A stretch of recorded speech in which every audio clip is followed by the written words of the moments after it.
Hello friend, कैसे हैं आप सब लोग। आई होप आप सब लोग बढ़िया हो। मैं के आर सैनी का स्वागत करता हूं। दोस्तों फाइनली एक और जोन से बड़ी खुशखबरी निकल के आ रही है। जी हाँ दोस्तों, बम्पर पदों पे आपकी भर्ती देखने को मिल रही है। सेफ्टी और नॉन सेफ्टी सभी पद इसमें शामिल है और फुल नोटिफिकेशन भी जारी हो चुका है। जैसा कि मैं आपको जब भी जीडीसी भर्ती पे वीडियो बनाता हूं तो आप सभी लोगों को कहता हूं कि सभी जोन से जीडीसी की भर्ती आएगी और वन बाय के सभी जोन से वैकेंसीज आ भी रही है। तो फिर एक जोन से यहाँ पे नई भर्ती आपकी आ चुकी है। फॉर्म भरने की डेट वगैरह सारी कुछ इसमें दे रखी है।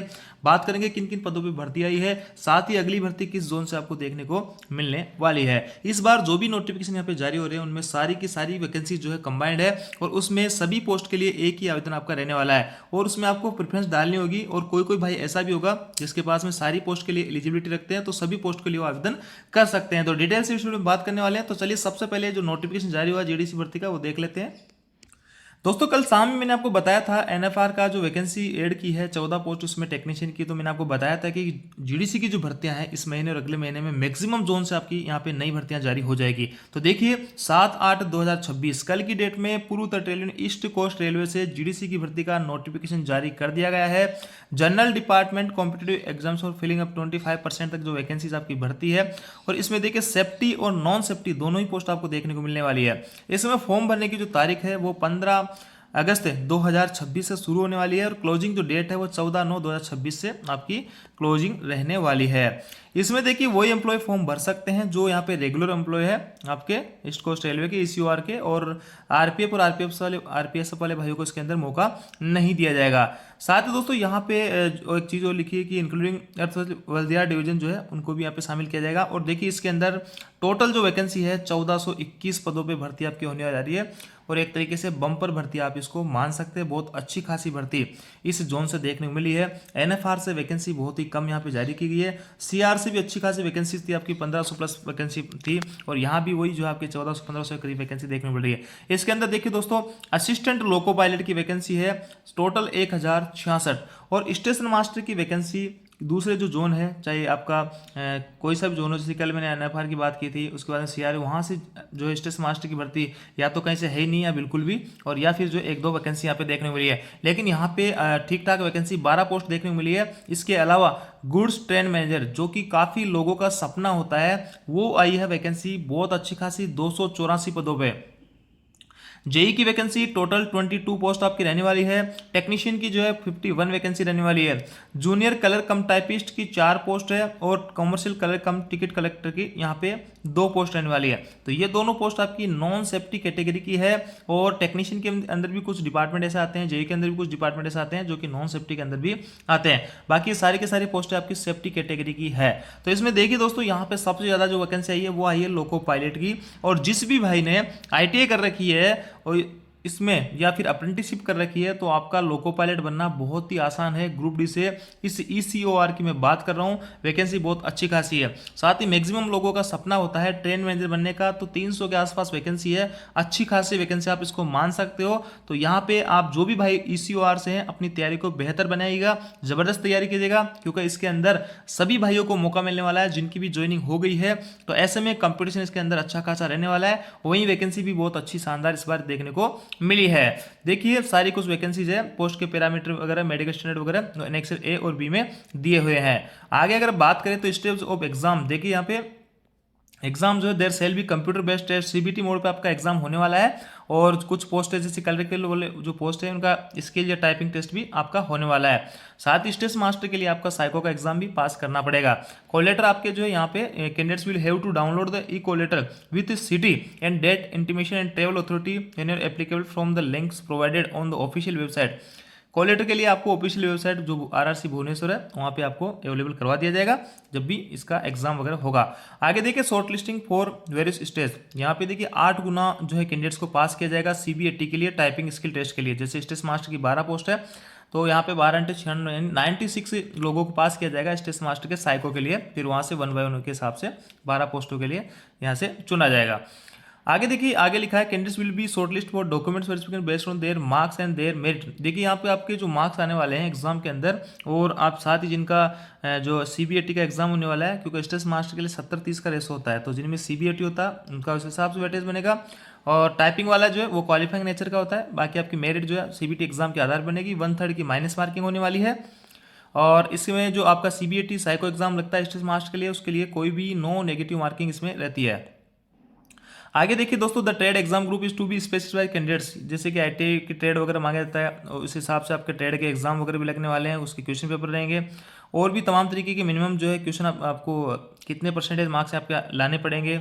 आगे लिखा है in case of 2 or more candidates securing equal marks their merit, मान लो किसी भाई के 2 ऐसे कैंडिडेट्स हैं जिनके सेम मार्क्स आ रहे हैं, their merit position shall be determined by age, तो उनकी एज के आधार पर डिटरमाइन की जाएगी, जिसकी एज ज़्यादा होगी उसको जो प्राथमिकता दी जाएगी, ऐसा लिखा है। एज लिमिट इसमें देखेंगे दोस्तों, यहाँ पे OBC के लिए 18 से 45 वर्ष है, SC ST वाले भाइयों के लिए 18 से 47 वर्ष है, और यहाँ पे जो OBC UR वाले भाई लोग हैं वो आपके 18 से 42 साल रहने वाले हैं। इसमें UR OBC और SC ST यही रिजर्वेशन चलता है, EWS को यहाँ पे रिजर्वेशन नहीं मिलता है GDC की भर्तियों के अंदर। No age relaxation allowed to be SC ST OBC NCL non creamy layer candidates applying against unreserved vacancies, जैसे मान लो OBC वाला भाई है, SC ST वाला भाई है, वो चाहता है कि मैं UR से अप्लाई करूं, तो उनको एज में रिलैक्सेशन नहीं मिलेगा।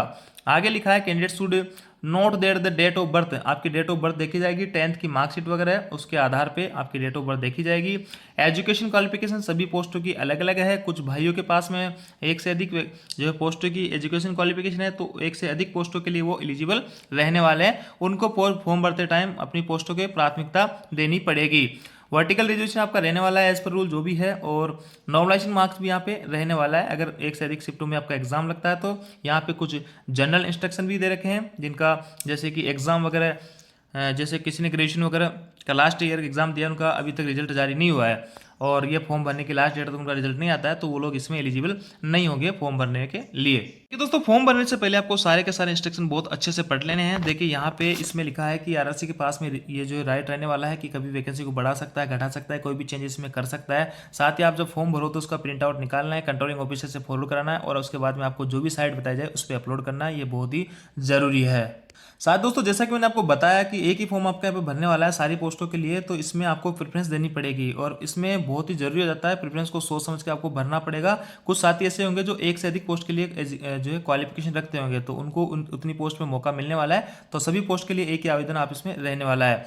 आगे लिखा है candidates would be a regular employee land holder of East Coast Railway, East Coast Railway का रेगुलर एम्प्लॉय होना चाहिए, और इसके अंदर जो है आपका वेल्दिया डिवीजन भी शामिल रहने वाला है।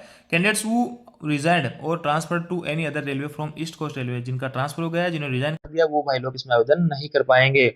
इसमें आगे लिखा है before filling up the online application, सारी कुछ चीजें आपको अच्छे से पढ़ लेनी है, वैलिड फोटो, वैलिड पासवर्ड, आपके मोबाइल नंबर वगैरह, फादर मदर के नेम वगैरह, सारी कुछ सिग्नेचर वगैरह, सारी कुछ चीजें आपको अच्छे से अपलोड करनी है। ऑनलाइन एप्लीकेशन बनाते समय सारी कुछ चीजें कैटेगरी वगैरह अपनी अच्छे से देख लेनी है। इसमें लिखा है all regular eligible employee possessing prescribed education qualification, सभी जो रेगुलर एम्प्लॉय है और जिनके पास में एजुकेशन क्वालिफिकेशन जो मांगी गई है पर्टिकुलर पोस्ट की प्रेस कार्ड, वो इसमें आवेदन कर पाएंगे, बशर्ते यहाँ पे जिस पोस्ट के लिए आप आवेदन कर रहे हो उससे लोअर ग्रेड वाली पोस्ट में आप काम कर रहे हो।